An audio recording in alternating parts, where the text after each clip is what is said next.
नमस्ते गुरु जी, जय गुरु जी महाराज, जय गुरु जी साथ संगत जी। शुक्राना गुरु जी महाराज जूम प्लेटफॉर्म की तरफ से समस्त गुरु परिवार का बहुत बहुत स्वागत है। Over to Amitabh Shastri uncle. गुरु जी के चरणों में प्रणाम और गुरु संगत को मेरा प्यार भरा नमन। मल्टीलिंगुअल ग्रुप का आभार है कि उन्होंने ये प्लेटफॉर्म बनाया है और इस पर हम जो हैं गुरु जी को एक नमन कर रहे हैं, एक समर्पण कर रहे हैं। प्रोस्ट्रेशन जिसका आज रीडिंग होना है वो वास्तव में एक नमन है, गुरु जी को श्रद्धा भाव से प्रस्तुत किया हुआ एक राइट अप है जिसको बहुत ही सारांश में है। उनकी जीवनी तो कोई लिख ही नहीं सकता, इसलिए मैं उसे जीवनी कभी नहीं बोलता। वो सिर्फ एक समर्पण है। उनको हमने समझने का प्रयास है उसमें कि गुरुजी अपने भक्तों से क्या चाहते थे, अपने संगत से क्या चाहते थे और किस प्रकार से हम गुरुजी के पास पहुंच सकते हैं यदि हम उसको फॉलो करें, ठीक से उसका अनुसरण करें, तभी हम गुरुजी के पास पहुंच सकते हैं। गुरुजी के पास जो है समर्पण, हम लोग बोलते हैं कि हम सरेंडर कर दिया गुरुजी को, पर जब तक गुरुजी की कृपा नहीं होती तब तक सरेंडर नहीं हो पाता। गुरुजी की वो तो बहुत दूर की बात है, समर्पण तो खैर। भक्ति भी अगर शिव पुराण में आता है कि शिव कृपा से ही भक्ति प्राप्त होती है और भक्ति प्राप्त होने के बाद ज्ञान प्राप्त होता है और ज्ञान प्राप्त होने के बाद ही मतलब भक्ति फिर मिलती है और वो समर्पण का भाव उसमें आता है क्योंकि उसमें श्रद्धा, विश्वास और प्रेम सबका समावेश होता है। तो अधिक समय ना स्पेंड करते हुए मैं मोनिका शर्मा आंटी से रिक्वेस्ट करता हूँ कि वो आज का जो है पढ़ने का कार्यक्रम जो है वो आरंभ करें।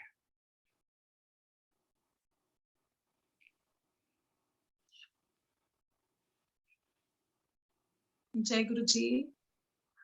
गुरु जी के श्री चरणों में कोटि कोटि प्रणाम। गुरु जी की प्यारी प्यारी संगत को जय गुरु जी।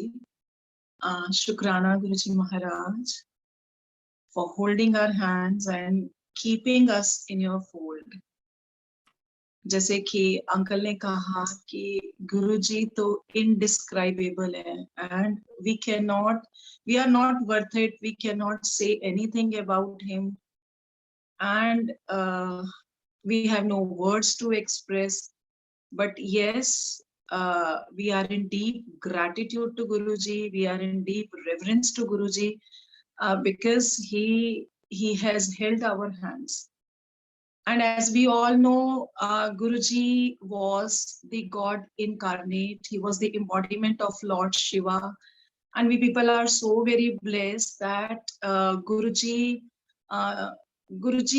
took hold of us in his physical form, you know, and it was so easy to approach him, to approach the God, how easy it was.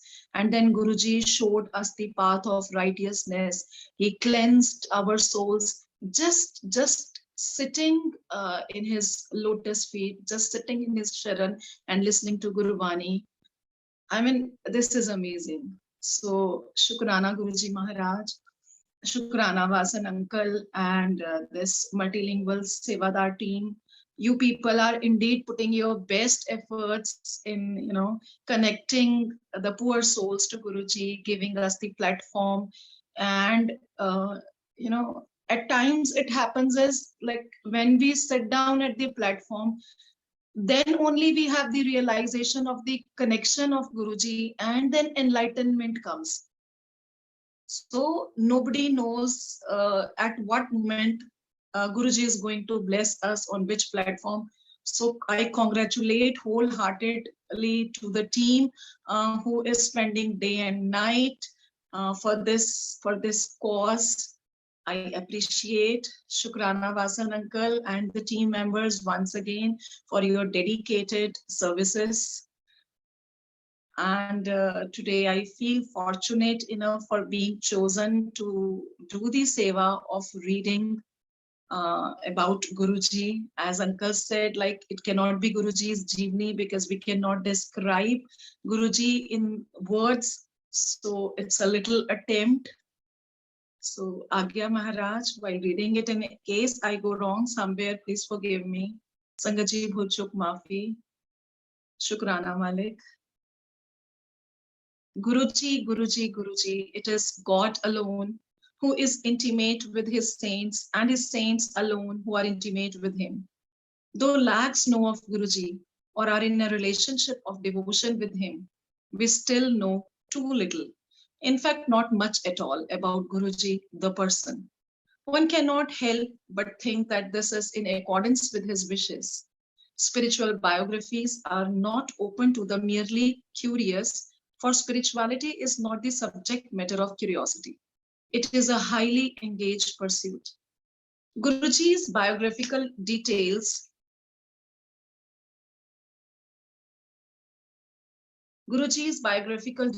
are scant, and what devotees know of him is a mere outline.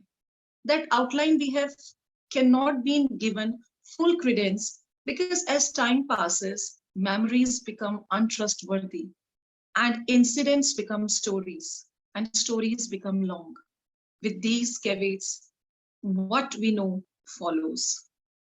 Guruji was the light divine born on 7th July 1954 in Dugri village of Maler Kotla Tehsil in the Punjab, a region sanctified by the Sikh gurus of yore. If Jesus' birth was attended to by the Magi, Guruji's was by serpents.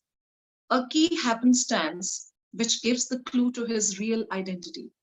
He was and is Lord Shiva, who is depicted and indeed has been seen by some devotees with snakes garlanded around his blue-throated neck and his wrists. Dugri was a farming village, and Guruji's early life likely followed its patterns. His father recalls that his young son would often help him till the fields. When he did so, the yield would turn out to be many times more than other fields. Guruji would often be found at the nearby dera of Sant Seva Das Ji, often to the exasperation of his family who wanted him to study. Sometimes he would be locked inside a room to forestall such spiritual adventurism. Yet he would again be seen sitting with the sages at the dera. The sages who saw beyond the immediate would want people to leave Guruji alone, telling them that he was the Lord of all the three lokas. The import of these words, that Guruji was the sovereign Lord, was not heeded even when, decades later, the number of his disciples had grown manyfold. But divinity cannot remain hidden because its nature is to give succor. A childhood instance that has come down is of a schoolmate's fountain pen getting damaged before an examination. Guruji gave the boy his own pen, with which the classmate completed his papers, while Guruji wrote the exam successfully with the broken pen. That may not have been very surprising for his classmates, who sighed that Guruji knew of all the questions that were to be set beforehand. His teachers, on the other hand, were perplexed by the student who would suddenly disappear from the classroom seat only to return momentarily. Guruji studied on to fulfill the wishes of his father, who, like any normal parent, wanted his son to get a good education. Guruji got 2 master's degrees in economics and political science. After some time, Guruji left home to fulfill his spiritual journey in this world. He would often appear in the house of one of his acquaintances, stay for a few days, and then move off for days at a stretch. His parents realized that their son was no ordinary person. His mother called him Guruji, just as his devotees did, and would often be seen touching his feet during satsangs. If a devotee would ever be so bold as to ask for his name, Guruji would give a short but meaning-filled reply. Mahapurushs have no name, he would say, implying that the personality of such a one as him had already merged with the divine. There was no name because there was no identifier left. The personal and human had become the impersonal, immanent in a body. The purpose of that body then became to deliver humanity from its ills and sufferings.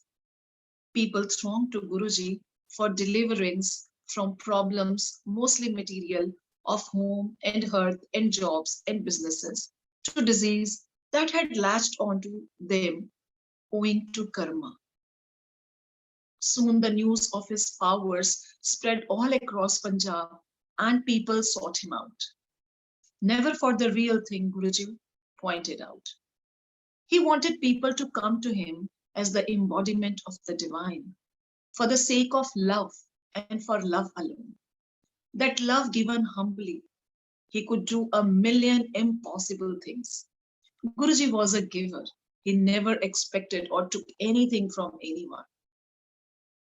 Guruji sat at various places, including Jalandhar, Chandigarh, Panchkula, and New Delhi, and a river of satsangs like the Holy Ganga began flowing amid these arid lands.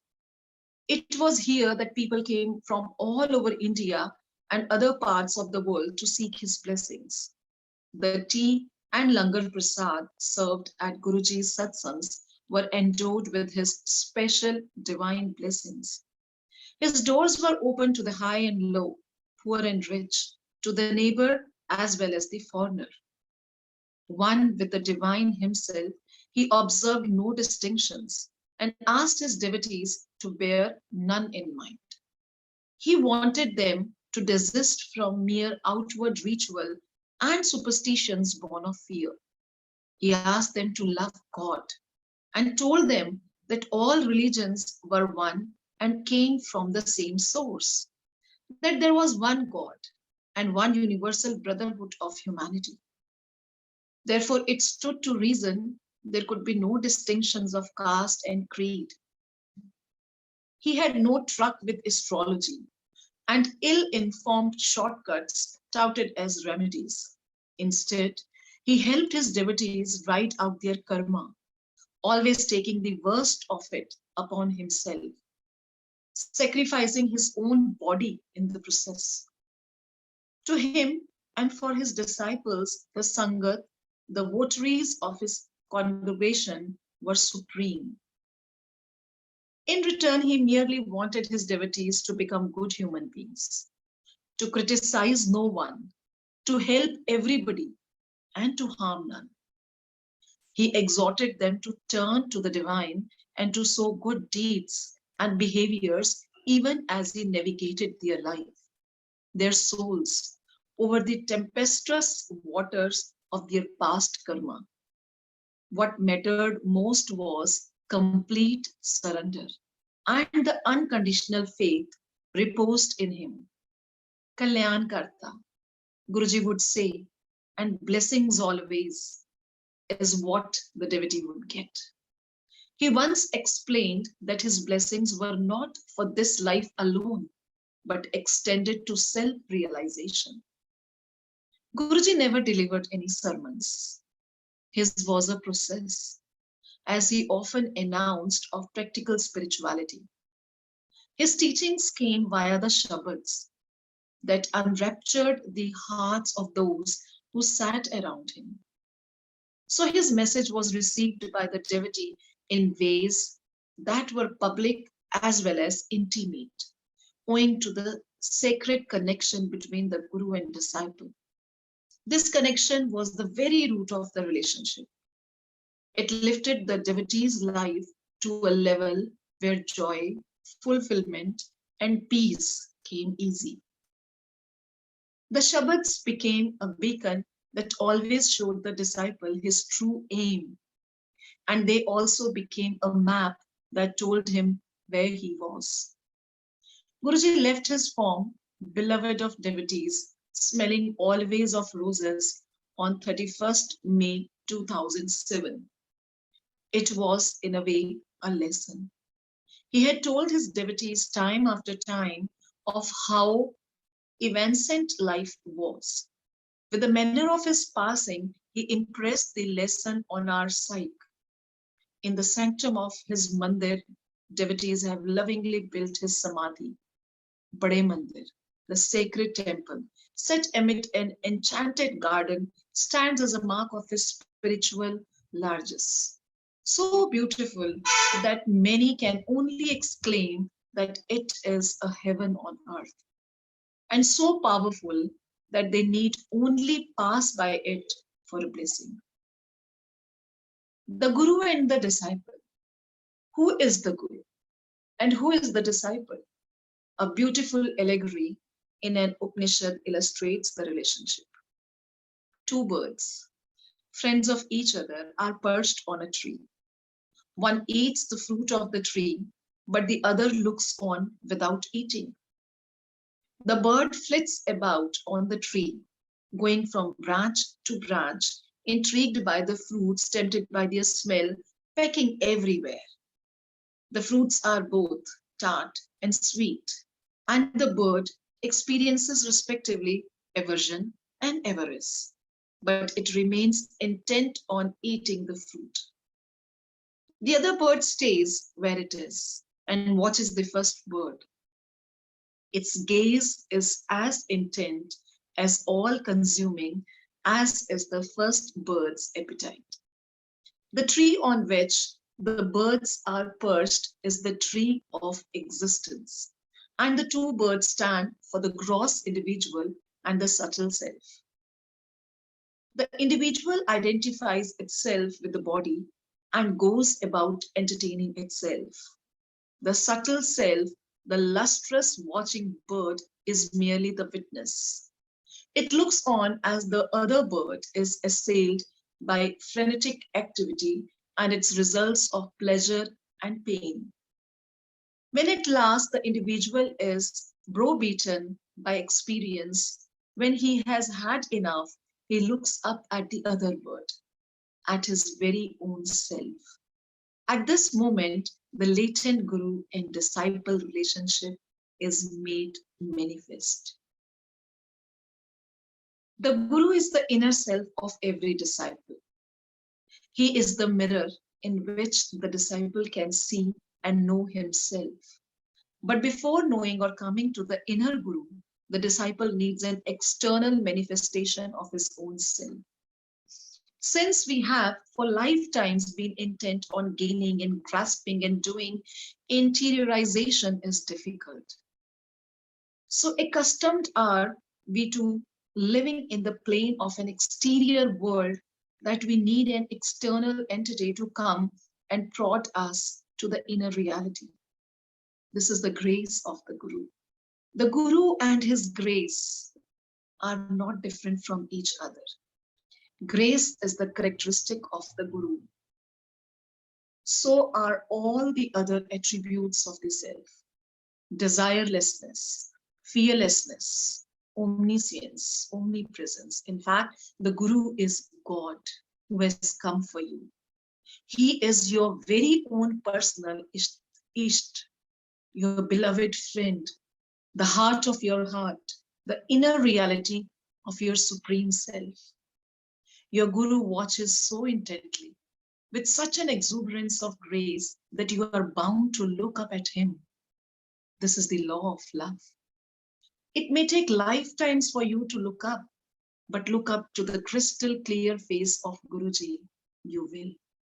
When the Guru presents to us as an external reality, it becomes easier for us to devote ourselves to him. We cannot offer our emotions to abstractions, no matter how luminous. In the form of a Guru, God himself comes to take care of us and take us out of the cycle of samsara. He wakes us up. He decides that we can form a relationship of devotion with him, using this relationship of obedience and discipline. We learn patience and compassion. We find trust and faith. Finally, we are able to surrender to the Guru and through him to existence itself. We begin seeing the hand of Guruji or God in our life events. Our experiences lose their sting. We break away from many things and many people. We reform relationships on the basis of the equivalence of human beings. We enter into a world where desire has no meaning, gratification has little hold, and where only the Guru's participation in our life gives it any meaning. Such complete loving is devotion. We trust the Guru, and with the minutiae of everyday life and the great crisis of life-churning events, we turn to him as our father and mother. We befriend him as the sole comforter. We fall passionately in love with him as the only lover. The great crucible of this relationship has only one purpose: self-realization. We go to our Guru with genuine problems and difficulties, and at times with wishes and whimsies. Guruji takes us out of all of them. It is easy for us to comprehend a Guru as a person. It is easy for us to offer our love to him, since the Guru wears a personality. It is easy for us to understand his words and his silences, because it is rather difficult to listen to and understand the languages and the silence of existence. Surely, but slowly, the Guru molds us. It is an enthralling journey. The Paramatma himself comes down as our Guru to lead the Jivatma to himself. The Guru-disciple relationship is of two people only insofar as these two personalities exist. When the disciple is in complete attunement with the Guru, there is no distinction between them. There is no difference between the water flowing in a river and the water kept in a vessel. Later, when the water kept in the vessel is thrown into the river, there is no hope of even making a distinction. However, lifetimes of fruit picking confine the bird to a little cage, make it a stranger to its own nature. It does not even know it has wings. It does not even think of the flight of freedom. It thinks that fruit eating is all there is to eat. There is to it. That it is born to eat fruit. By the Guru's grace, it sometimes looks at its serene friend, who is content not eating. Then it wonders. Then it comes to know it has wings. And through the grace of its friend, in whom it catches a glimpse of its true being, it contemplates flight. And one day, it does indeed fly away. Though the entire process can be allegorically represented in a few sentences, as with the two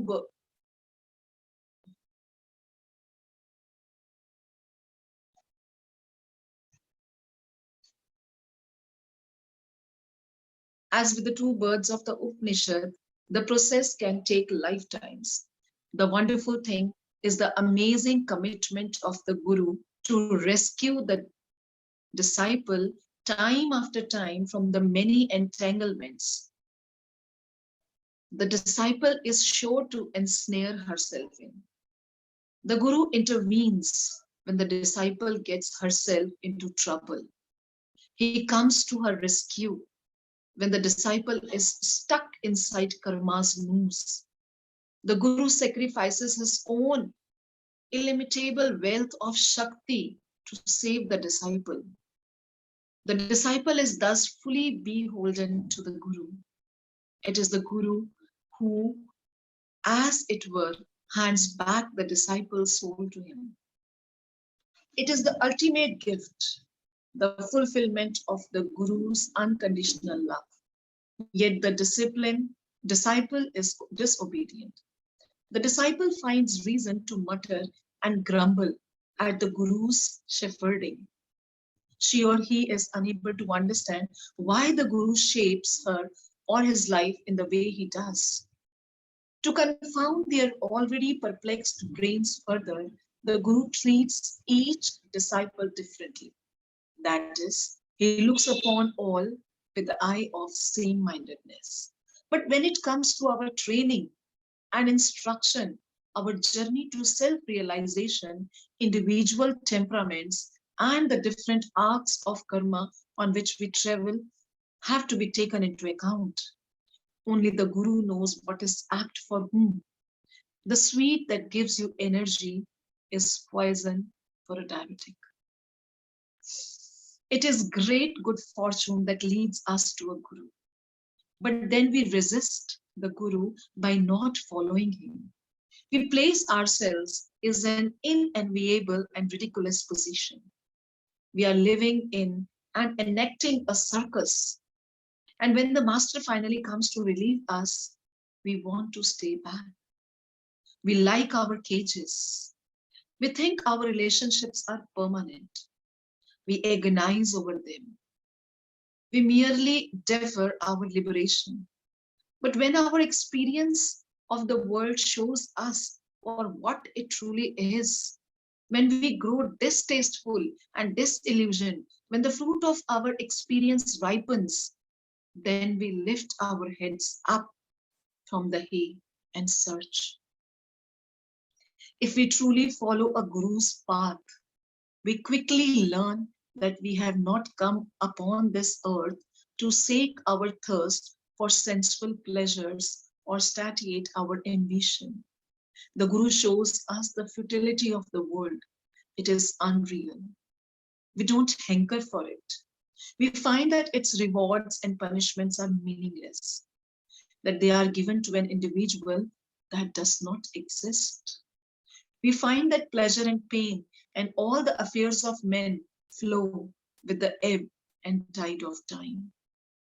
We find that our bodies go from birth to death and are nothing to cling on to. The Guru is the bird that sings the song of freedom. He makes us realize that we have to commit to and consummate our journey in this very lifetime. We need to devote ourselves to him readily and speedily. Devotion is our wings. Innocence is our unseen path. Humility is our strength. Love is our goal. The soul's aspiration to fulfill itself, which causes us to flit about in many engagements, is only realized when we fly to ultimate freedom. That liberation and realization can only be found when the disciple surrenders himself to Guruji's feet. Shukrana Guruji Maharaj. Koti Koti Shukrana Guruji Maharaj. Sangatji, this was amazing, amazing, amazing. Very beautifully, the example of these two birds are given. The two birds, one is the inner self, and the other bird is, who perches from here and there and savors the fruits of different tastes. Are we the human beings? We are caught in this Maya Jal, and we think the happiness is in this materialistic possessions. This is what I can understand.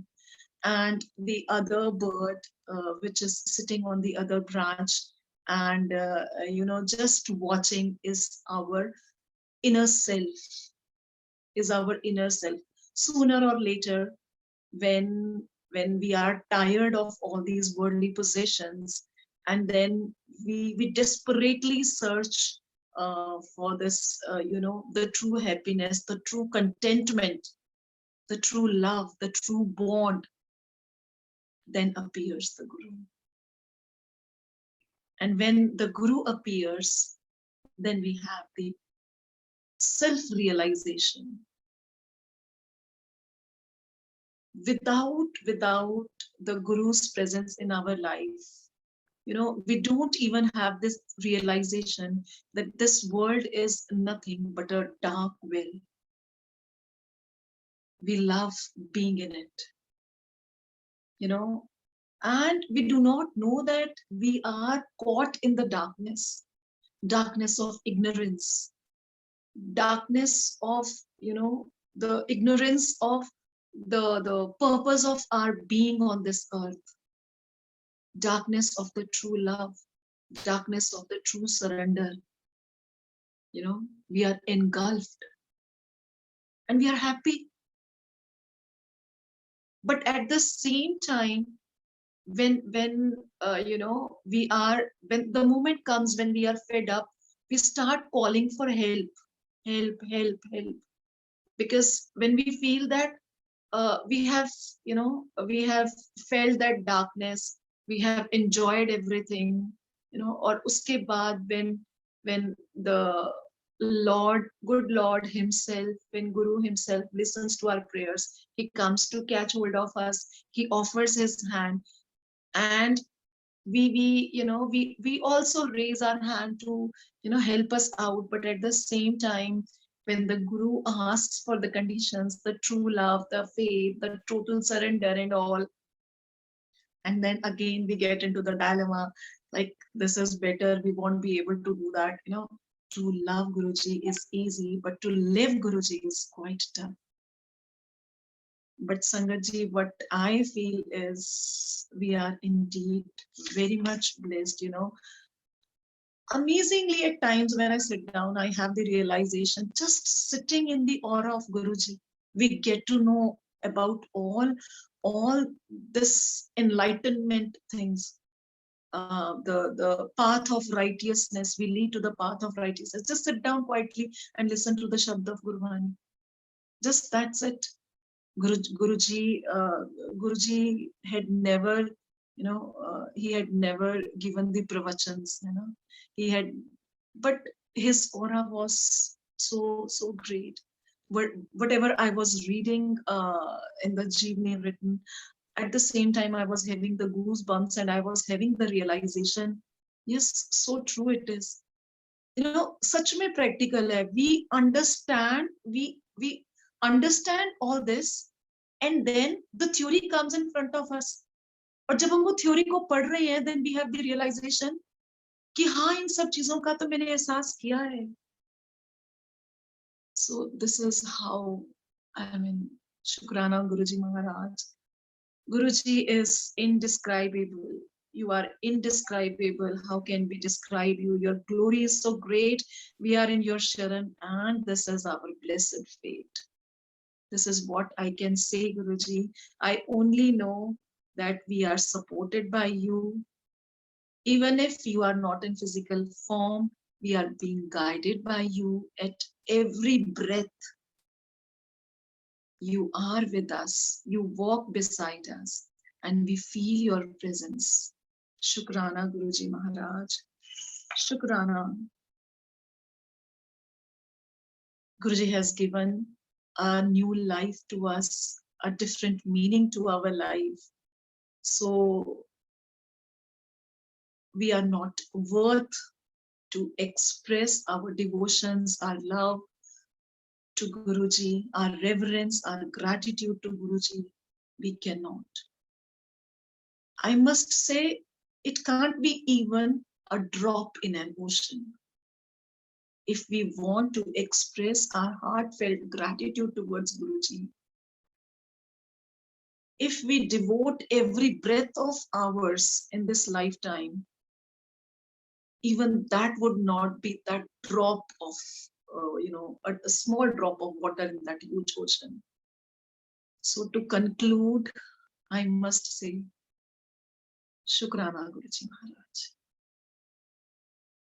Shukrana is a small word, but still, gratitude. Thank you. Thank you, Vasan uncle. Thank you so very much for creating this beautiful platform. As I told you, that we people have the realization, and the Sangat sitting there is all benefited out of it.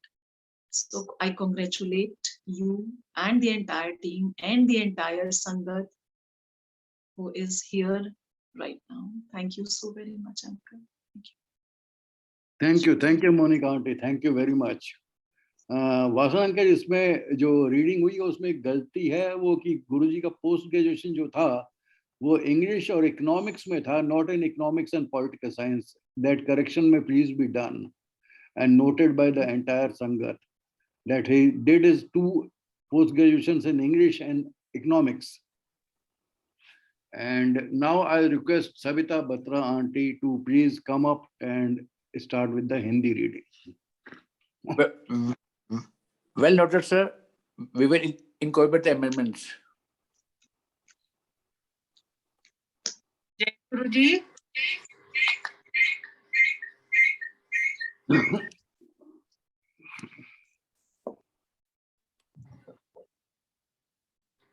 जय गुरु जी, शुक्राना गुरु जी, लख लख शुक्राना. जय गुरु जी संगत जी, जय गुरु जी Vasan uncle जी, और जय गुरु जी, जय गुरु जी, जय गुरु जी टीम के लिए मैं लख लख शुक्राना कर रही हूँ कि आज मुझे गुरु जी की वडियाई करने का मौका दिता है. हम किसी लायक नहीं है, पर फिर भी गुरु जी ने इस काबिल समझा. शुक्राना गुरु जी, शुक्राना, लख लख शुक्राना.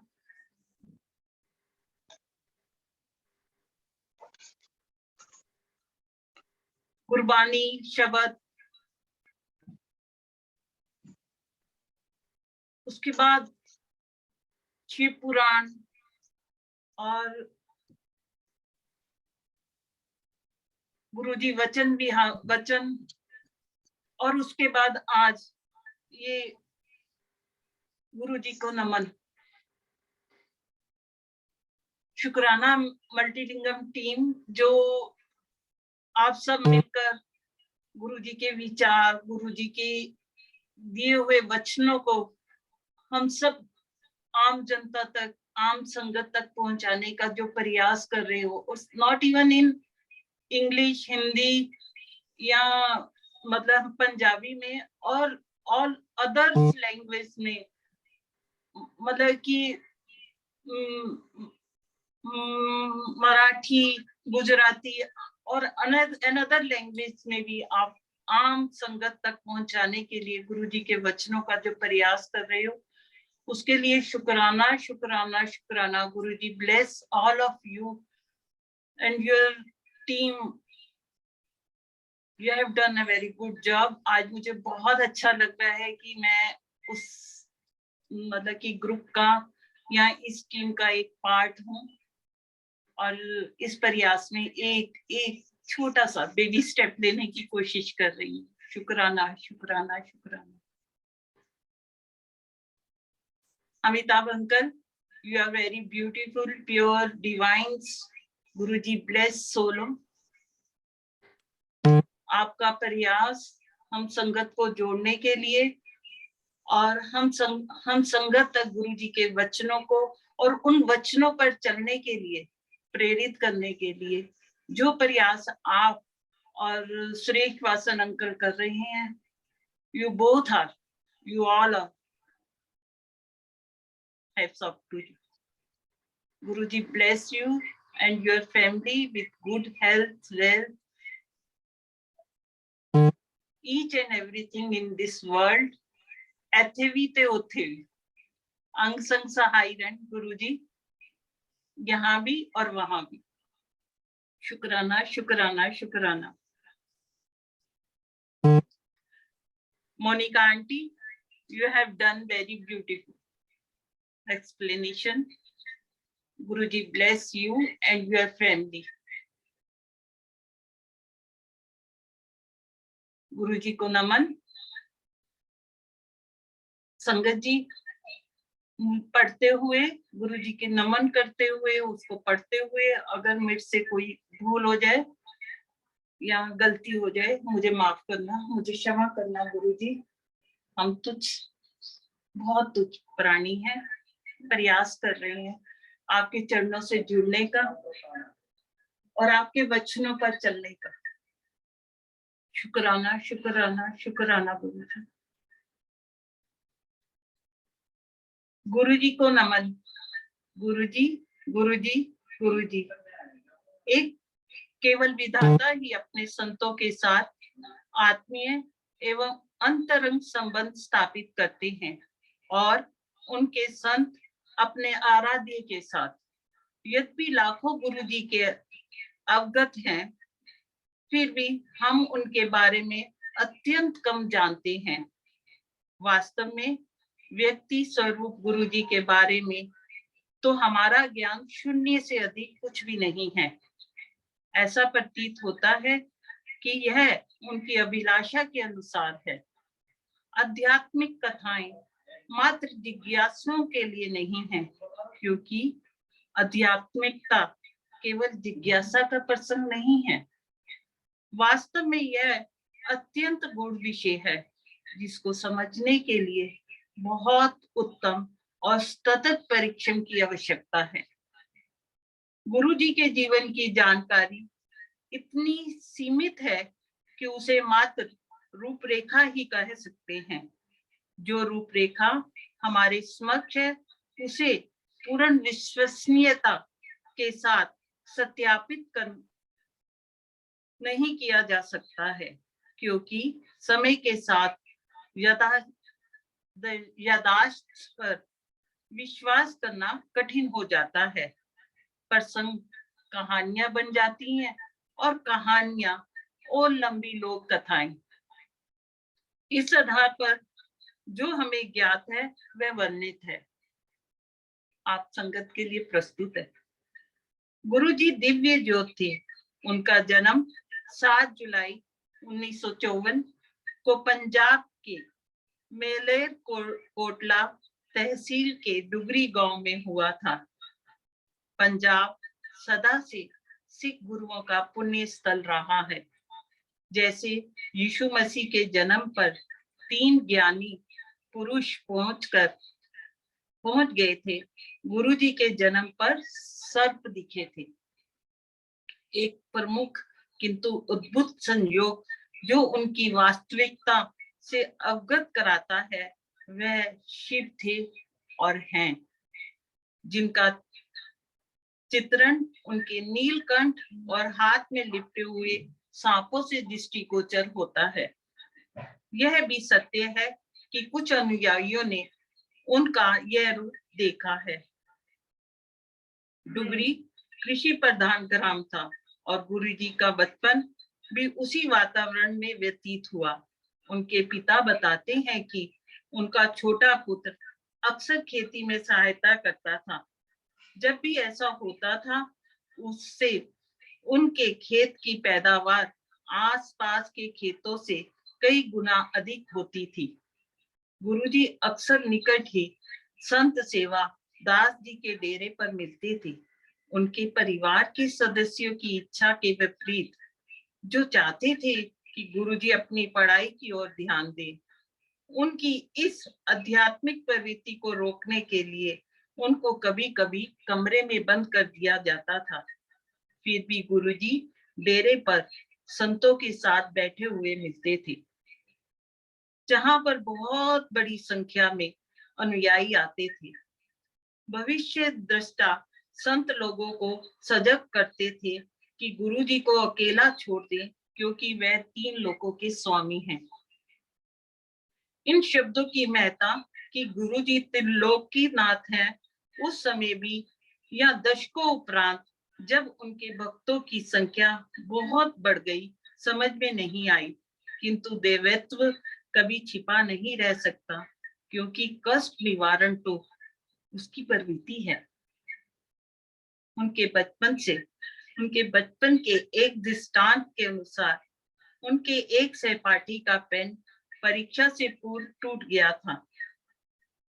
गुरुजी ने उसको अपना पेन दे दिया, जिससे उसकी अपनी परीक्षा पूर्ण करी, और गुरुजी ने उस टूटे पेन से सफलतापूर्वक अपने उत्तर लिखे।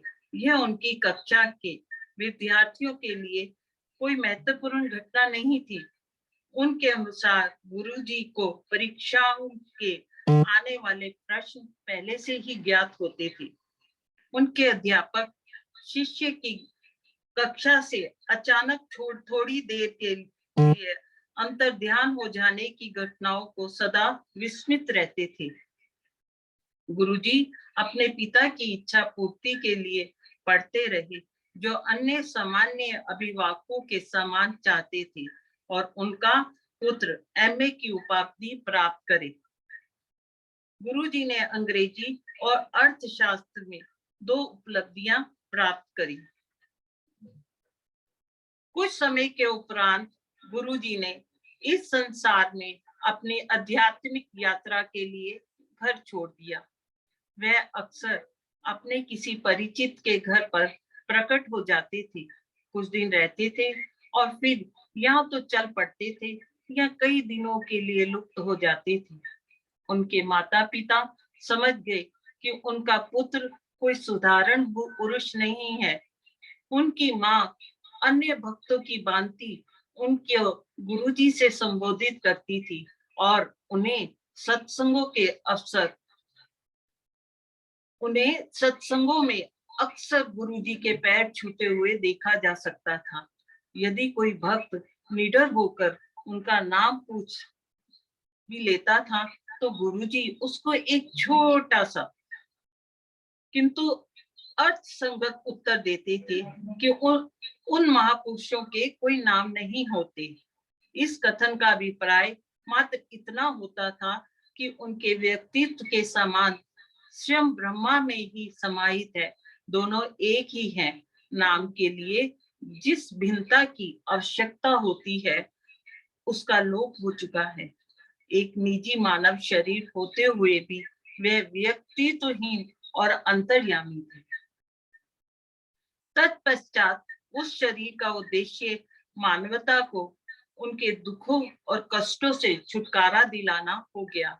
लोग बड़ी संख्या से गुरुजी के पास अपनी समस्याओं से मुक्त होने के लिए पहुंचने लगे। अधिकांश आर्थिक, गृहस्थी, व्यवसाय और व्यापार कर्म जनित रोगों से संबंधित होती थी। शीघ्र ही उनकी प्रतिभा समूचे पंजाब में फैल गई और लोगों ने उनको ढूंढ निकाला। गुरुजी सदा कहते थे, असल चीज लिए कोई मांगता ही नहीं। यह तो दिव्यता के मूर्त रूप थे और उनकी इच्छा थी कि लोग उनके पास प्रेम के लिए, केवल प्रेम के लिए आए। नम्रता पूर्वक समर्पित प्रेम से वह अकल्पनीय, असंभव वस्तुएं तक देने के में समक्ष थे। गुरुजी तो दाता थे। उनकी ना तो कोई आशा थी और ना ही उन्हें किसी ने कभी कुछ ग्रहण किया। गुरुजी विभिन्न स्थानों पर रहे, जलंधर, चंडीगढ़, पंचकुला और नई दिल्ली, और सत्संगों की नदी पवित्र गंगा की भांति इन बंजर भौतिकवाद से तृप्त प्रदेशों में बहने लगी। यही स्थान थे जहां पर लोगों ने न केवल पूरे भारत से अपितु समस्त विश्व से उनके आशीर्वाद लेने के लिए आने लगे। गुरुजी ने सत्संगों के में वितरित होने वाली चाय और लंगर प्रसाद उनके परम आशीर्वाद से संपन्न थे। उनके द्वारा सबके लिए खुले थे, चाहे वह उच्च या निम्न, अमीर या गरीब, पड़ोसी या विदेशी हो। स्वयं दिव्यता से परिपूर्ण उनके लिए सब एक समान थे और अपने भक्तों को भी ऐसा ही पालन करने को कहते थे। उन्होंने भक्तों को शंकाओं से उत्पन्न व्यर्थ के अंधविश्वास एवं निराधार परंपराओं को त्यागने को कहा। उनका कथन था कि सब ईश्वर से प्रेम करें, सब धर्म समान है और उन सब का मूल एक ही है, एक परमेश्वर, और मानवता का एकमात्र स्वरूप विश्व बंधुत्व का है। अंत इस तर्क पर जाति और मत के आधार पर कोई अंतर संभव नहीं। जोशी और अज्ञानता पर आधारित उपाय उनको अस्वीकार थे। वह अपने भक्तों को अपने कर्मों को समाप्त करने में सहायता करते थे। वह यह जानते हुए भी कि उनके शरीर को हानि भी होती है, वह अधिक बुरे कर्म अपने पर अंतरित कर लेते थे। उनके और उनके अनुयायियों के लिए संगत, उनके भक्तों की सभा सर्वोच्च थी। बदले में उनको अपने अनुयायियों से मात्र इतनी अभिलाषा थी कि वह अच्छा आचरण करें, किसी की भी निंदा ना करें, सबकी सहायता करें और किसी को भी हानि ना करें। यद्यपि वह पूर्व कर्मों की आंधी में से अपने भक्तों को निकाल कर उनको जीव और आत्मा का दर्शन कराते थे, वह उनको सदा सुकर्म और सदाचार करते हुए अध्यात्म मार्ग पर चलने की प्रेरणा भी देते थे। उनमें संपूर्ण समर्पण और अप्रतिबंधित आस्था अति आवश्यक कल्याण किता, गुरुजी कहते थे, और भक्त को सदा उनका आशीर्वाद प्राप्त होता था। एक बार उन्होंने समझाया कि उनका आशीर्वाद केवल इस जन्म के लिए नहीं है, आत्मबोध मोक्ष प्राप्ति तक है।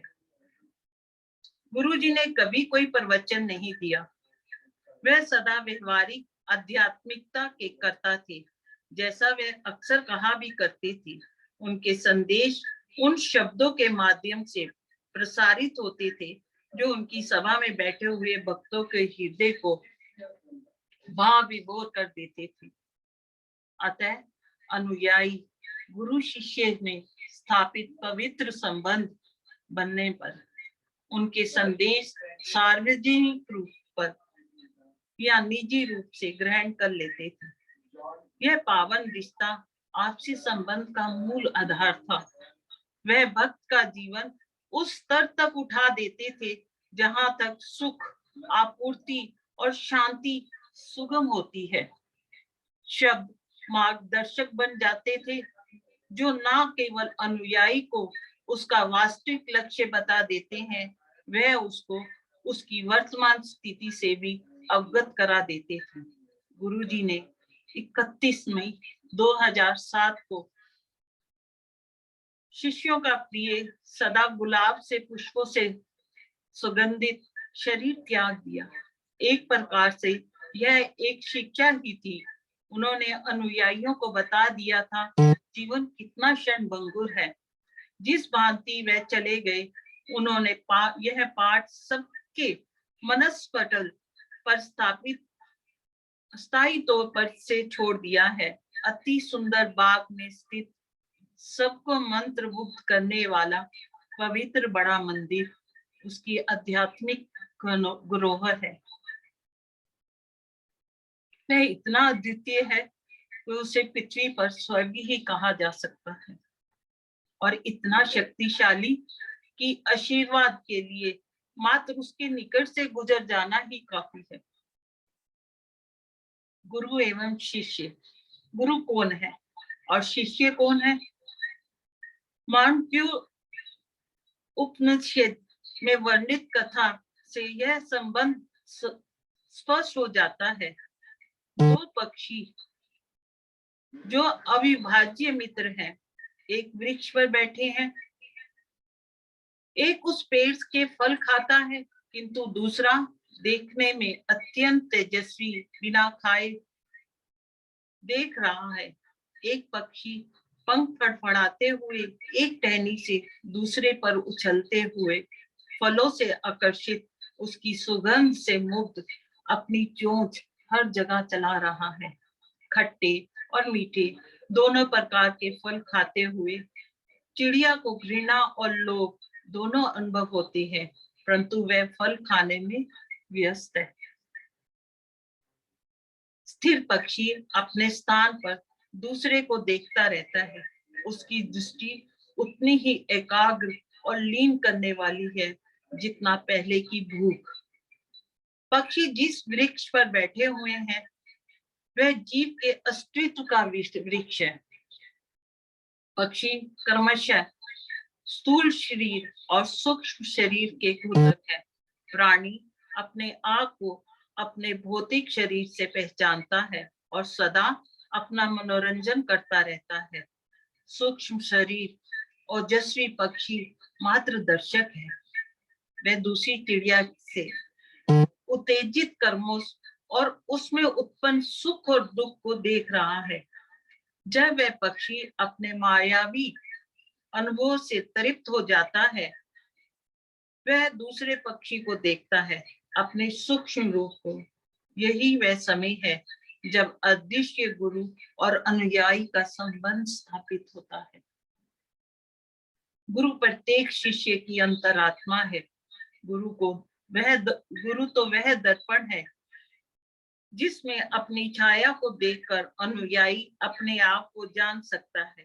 परंतु इस ज्ञान अथवा अपने अंदर के गुरु के निकट आने से पूर्व शिष्य अपने बाहरी प्रस्फुटन की अति आवश्यकता है, क्योंकि हम कई जन्मों से अपने कर्मों का फल भोग रहे हैं।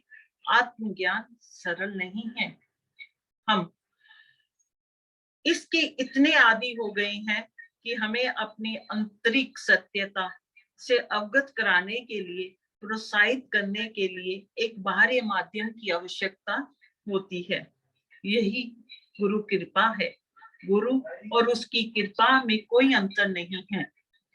कृपा गुरु का विशिष्ट लक्षण है और इसी प्रकार अपनी सब विशेषताएं, निष्कामता, निडरता, सर्वज्ञानी, सर्व विद्यमान, वास्तव में गुरु ईश्वर है जो आपके पास आए हैं। वह ही आपके निजी इष्ट, प्रिय मित्र, हृदय का सार, सर्वोच्च स्व की आंतरिक वास्तविकता है।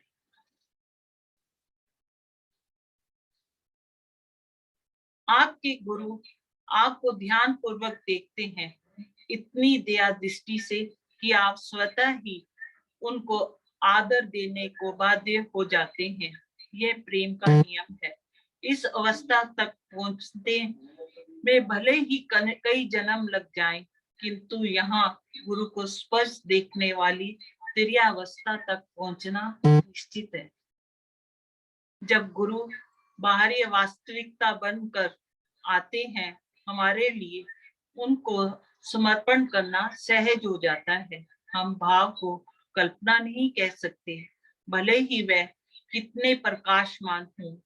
गुरु के वेश में साक्षात परमेश्वर हमारी देखभाल करने और संसार के मोह माया के बंधन से मुक्त कराने आते हैं। वह हमारी सुषुप्त अवस्था से जागृत करते हैं। वह हमें सुषुप्त अवस्था से जागृत करते हैं। वह निर्णय लेते हैं कि हम उनके साथ भक्ति भाव का संबंध बना सकते हैं। इस भक्ति के संबंध में हम शयन फल खाने की क्रिया का त्याग कर देते हैं। हम आज्ञा पालन और अनुशासन करना सीखते हैं। हम धैर्य और दया का मूल्य जानने लगते हैं। हमें विश्वास और श्रद्धा भाव की उत्पत्ति होती है। अंततः हम गुरु को समर्पण कर पाते हैं और उनके माध्यम से स्वयं ब्रह्मा को आत्मसमर्पण करते हैं।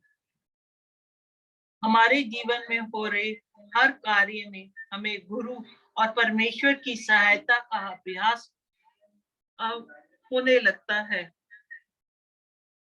हमारे अनुभवों में कोई अंकुश नहीं रहता। कई वस्तुएं और लोग हमसे बिछड़ जाते हैं।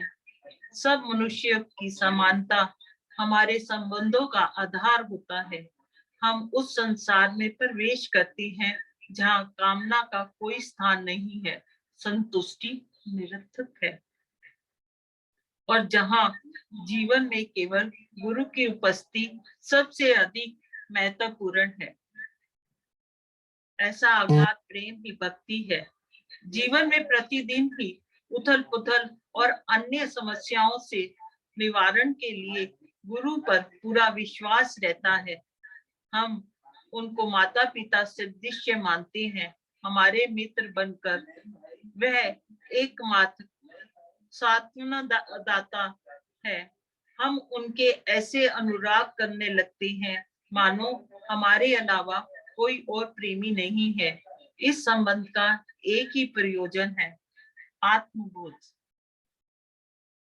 समुचित हल के अभाव से हम गुरुजी के पास पहुंचते हैं। कभी कभार इच्छाओं और उनकी संग की कामनाओं के साथ गुरुजी हमें उन सब से उभार देते हैं। गुरु को मानव रूप से समझना सरल है। यदि गुरु का व्यक्तित्व है तो प्रेम अर्पित करना भी सहज है। उसकी भाषा और मौन को भी समझना आसान है, परंतु अस्तित्व की भाषा और मौन को समझना अति कठिन है। निश्चित रूप से हम धीरे धीरे गुरु हमें तैयार करते हैं। यह अत्यंत मनमोहक यात्रा है। परमात्मा स्वयं गुरु का रूप धारण कर अवतरित होते हैं और आत्मा को स्वयं में ले जाते हैं। गुरु शिष्य संबंध दो व्यक्तियों का तब तक होता है जब तक व्यक्तित्व दो है। जब शिष्य गुरु के साथ पूरा तालमेल बिठा लेता है तब वह अंतर्वलीन हो जाता है। नदी में प्रवाहित होता जल और मटके में रखा हुआ जल दोनों समान होते हैं और तत्पश्चात भेद समाप्त हो जाता है जब मटके के पानी को नदी में फेंक देते हैं। जन्म जन्मांतर के फल भोगने से पक्षी अपने स्वभाव से अनजान हो जाता है। उसे यह तक पता नहीं रहता कि उसके पंख हैं। वह मुक्ति से उड़ान के बारे में सोचता भी नहीं है। वह सोचता है कि फल खाना ही सबसे महत्वपूर्ण है। उसका जन्म केवल फल भोगने के लिए हुआ है। गुरु की अनुकंपा से कभी कभी वह अपने उस मित्र को देख लेता है जो ना खाकर संतुष्ट है। तब वह सोचने लगता है, उसे अपने पंखों का ज्ञान होता है। मित्र की कृपा से वह उस मित्र में से है ही अपने आत्मज्ञान की झलक मिलती है। वह उड़ने के बारे में सोचता है और अचानक ही एक दिन वह उड़ जाता है। यद्यपि पूरे क्रम को सकारात्मक ढंग से चंद वाक्यों में कहा सुना जा सकता है, इस प्रक्रिया में कई जन्म लग सकते हैं। इसमें सबसे सुंदर गुरु की अद्भुत प्रतिबद्धता है, जिसमें वह समय समय पर भक्त को ऐसे बंधनों से बचाते हैं जिसमें उसका उलझ जाना प्राय निश्चित है। गुरु तब हस्तक्षेप करते हैं तब शिष्य कष्ट में पड़ जाता है, जब वह कर्मों के भंवर में फंस जाता है। गुरु अनुयायी को बचाने के लिए अपनी सीमा रहित शक्ति व्यय कर देते हैं।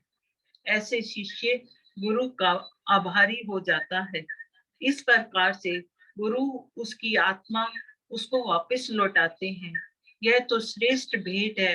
गुरु के अप्रतिबंधित प्रेम की पूरक अनुयायी फिर भी हट करता है। उसे गुड़गुड़ाने और बड़बड़ाने का कारण मिल जाता है। उसके लिए यह समझना कठिन हो जाता है कि गुरु उसके जीवन को क्यों इस प्रकार परिवर्तित कर रहे हैं। जैसे यह कम नहीं है कि गुरु प्रत्येक शिष्य में विभिन्न व्यवहार करते हैं। वे सबको समदृष्टि से परखते अवश्य हैं, पर जब हमारे परीक्षण और अभ्यास की बात उठती है, हमारे आत्मज्ञान की यात्रा व्यक्तिगत मनोस्थिति और कर्म से भिन्न रूपों का अलंकन करना आवश्यक हो जाता है। आपको शक्ति प्रदान करने वाला मिष्टान मधुमेह के रोगी के लिए विष है। अकेले गुरु को यह ज्ञान है कि किसके लिए क्या उचित है। क्या हमारा सौभाग्य ही है कि हमें गुरु तक ले जाता है और फिर हम गुरु की बात ना मानकर उसकी अवहेलना करते हैं। हम अपने आप को अवांछनीय और हास्यास्पद अक्सर मूर्खतापूर्ण परिस्थिति में डाल देते हैं। हम एक सर्कस में रहकर अपनी भूमिका अदा कर रहे हैं और जब गुरु आकर हमें निर्वित्र करते हैं, हमें वही पर रहना चाहते हैं। हमें अपने पिंजरे पसंद हैं, हमें अपने संबंध स्थायी लगते हैं, उन पर ही हम कलेश करते हैं। अतः हम मात्र अपनी मुक्ति को स्थगित कर देते हैं। किंतु जब हमारे संसारिक अनुभव वास्तविकता से परिचय कराते हैं, हमने अरुचि और भ्रम की उत्पत्ति होती है, हमारे अनुभव का फल पक जाता है, तब हम माया की सूखी घास से अपना सिर ऊपर उठाते हैं और ढूंढने लगते हैं। यदि हम सच्चाई से गुरु के बताए पथ पर चलें, तो हम शीघ्र ही समझ जाते हैं कि हम इस पृथ्वी पर अपनी कामुक इंद्रियों की प्यास बुझाने या सांसारिक मनोकामनाओं की पूर्ति के लिए नहीं आए हैं। गुरुजी इस संसार की निरर्थकता से परिचित कराते हैं। यह सब मोह माया का जाल है। फिर हम उसका लालच छोड़ देते हैं। हमें आभास होता है कि उसके पुरस्कार का दंड अर्थहीन है। यह तो उसको दिए जाते हैं जिसका अस्तित्व ही नहीं है। हमें ज्ञान होता है कि सुख दुख और सब घटनाक्रम समय के ज्वार भाटे के साथ आते जाते रहते हैं। शरीर की जन्म से मृत्यु तक की यात्रा में ऐसा कुछ भी नहीं है जिसे पकड़े रहना आवश्यक है। गुरु तो वह पक्षी है जो मुक्ति का गीत गाता है। वह हमें आभास दिला देते हैं कि इसी जीवन में हमें संकल्प करके यह यात्रा पूरी करनी है। उनको तत्परता और शीघ्रता से समर्पण करने में ही भलाई है। समर्पण ही हमारे पंख है, अज्ञानता हमारा अनदेखा मार्ग है, नम्रता हमारी शक्ति है, प्रेम हमारा लक्ष्य है, आत्मा की पूर्णता की आकांक्षा जिसके कारण हम अनेक बंधनों से बच पाते हैं, अंतिम मुक्ति से ही सिद्ध होती है और मोक्ष केवल गुरु के चरणों में समर्पण से ही प्राप्त होता है। शुक्राना गुरु, लख लख शुक्राना, लख लख शुक्राना।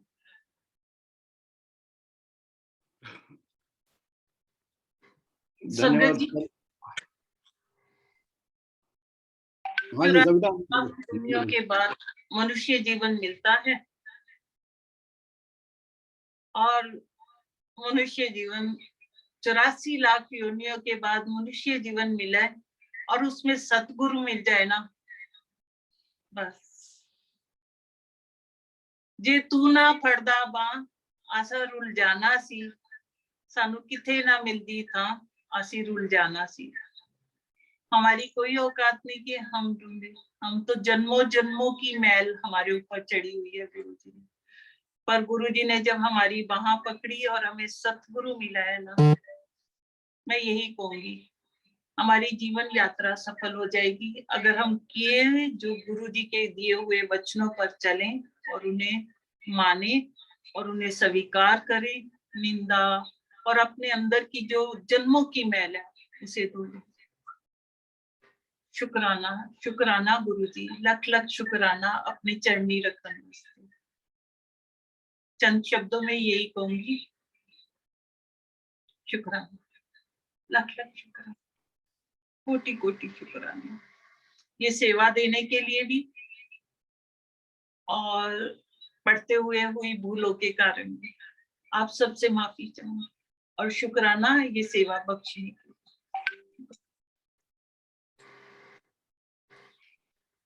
Thank you Savita aunty, thank you very much. बहुत सुंदर रीडिंग आपका। और अभी मैं सुरेश अंकल से रिक्वेस्ट करता हूँ कि आगे कार्यक्रम आप चालू रखें। Thank you Amitabh.